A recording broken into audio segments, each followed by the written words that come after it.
Hello mga travelers! Kakatapos lang ng aming Christmas party and what we did is to have an awards night.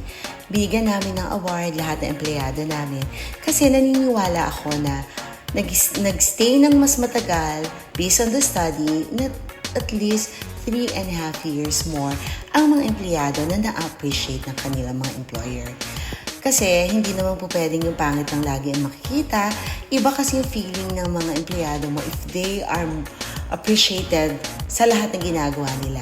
So, sa nakita ko naman after a very successful event, nakita ko na naging masaya sila, isinama nila yung mga family nila para mag-cheer din sa kanila during the awards night.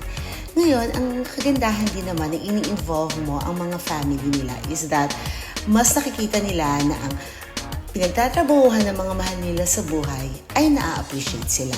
And at the same time, they would know na minsan kaya nag-overtime, kaya minsan nagtatravel ng malayo is because we have the same goal. At lagi nang isipin na lang sana ng mga employers na hindi lang laging kikita ka, hindi lang laging pakabig. Dapat marunong ka magbigay, especially po ang aming company. Kami po ay may corporate social responsibility na tumutulong sa mga may kapansanan. Kaya nga po, I'm so blessed to have these people in my life.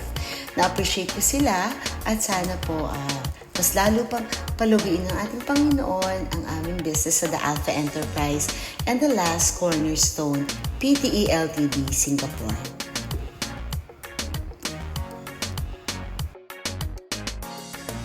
By the way,